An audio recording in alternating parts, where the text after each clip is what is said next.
Amsterdam, 17th century. A sharp, well-dressed merchant sits at a large oak table covered in pepper sacks, ledgers, and wax seals. I never sailed a league, yet the oceans paid me. I bought risk in pieces and sold the world in shares. Men die where the nutmeg grows. I count where the ink dries. See, I don't sail. I don't fight. I don't haul a single crate. My work is done here, with this quill and this ledger. I buy slivers of voyages and turn them into fortunes. The old way was for fools. One rich man funds one ship. A single storm hits, and he's ruined, his entire fortune at the bottom of the sea. That's not a business, it's a prayer. My innovation was simple. I pooled the risk. I split a voyage into 100 shares and sold them to 100 investors. One ship sinks, we lose a little, the fleet comes home, we all get rich. Then we took it a step further, permanent capital. The money no longer went home to sleep between trips. It stayed, working, building, expanding. This was the birth of the joint stock company. And what did we chase? Spices. Don't call them luxuries, they're tiny fortunes that don't rot. Pepper, nutmeg, cloves, these are grams that pay like gold. A bag of nutmeg, bought for a pittance in the Banda Islands, sells for a king's ransom here in Amsterdam. Distance doesn't just separate places, it multiplies value. Just yesterday, I haggled over a crate of cloves I've never seen, from a ship that's still months from port. The cargo is an abstraction. The only reality that matters is the contract and the future price. This entire enterprise runs on paper. Subscriptions, where investors pledge their funds. Transferable shares, so you can sell your stake to another without waiting for the ship to return. And the masterstroke, a state-granted charter. A monopoly. The right to build forts, sign treaties, even wage war. My pen suddenly commands more ships than a prince, because my vote helps decide where the capital flows. With a charter, risk capital becomes state policy. Our money sails without ever moving. While a ship crawls across the Indian Ocean, its value is racing ahead.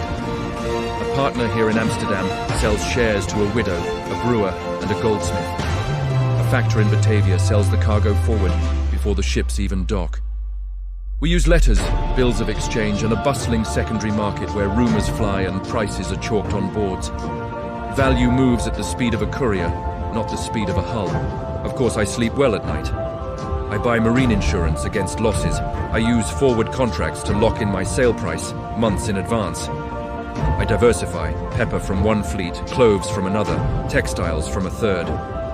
My rival down the canal put everything into one cargo. He chased it with all his courage. He drowned with it. I don't bet on a ship. I bet on a system. And the most valuable part of that system, information. It is the wind in our sails. Couriers, coded letters, paid clerks on the docks, news is currency. I pay for the fastest riders, so I hear of monsoon delays or company edicts first. With a one-day advantage, I can quietly accumulate a position or unload it before anyone else knows why. Is that unfair? No, it is expensive, that is different. Now, I don't pretend this is a clean business. It isn't. I've read the reports. A governor who negotiated a trade deal with cannon fire, a blockade that starved a rival port into submission, a massacre that emptied an island's orchards just to fix the price of nutmeg. It's chilling to you, I'm sure.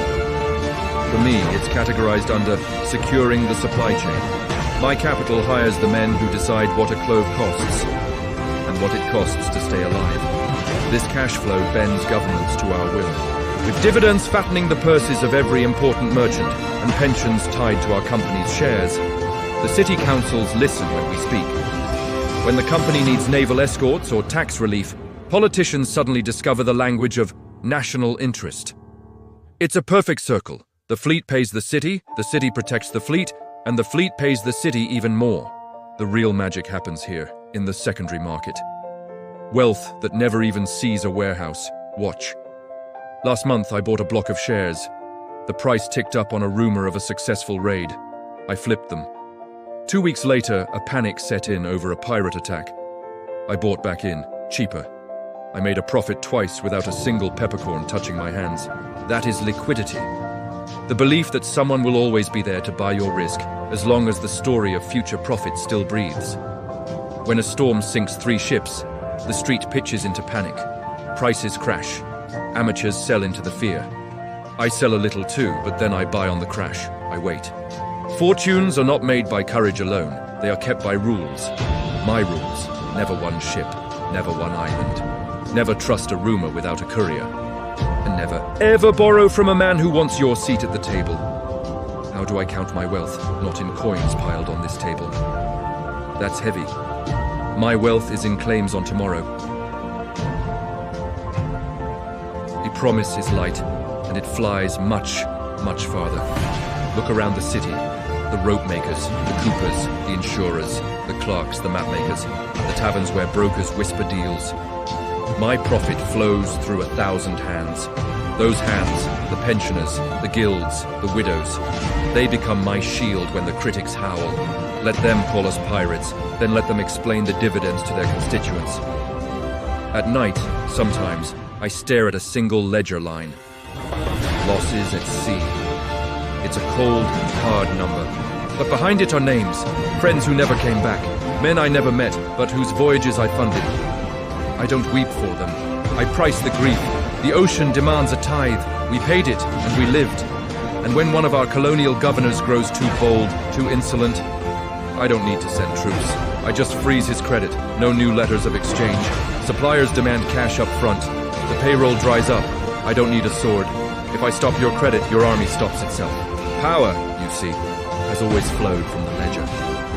So, let me close with this. The joint stock company is a new kind of crown. A crown you can own in pieces. It outlives its founders. It scales violence and trade beyond the dreams of any king. And it teaches entire cities to worship a new god, the dividend. Men think kings make empires. They're wrong. Investors hire them. Next time, you'll see how this game gets even faster. We'll go to the coffee houses of London, where money talks faster than ships can sail, and rumors turn to fortunes before noon. We'll meet the coffeehouse broker, and you'll learn how gossip itself became capital. Thanks for watching. Don't forget to subscribe for the next chapter in our story of money and power.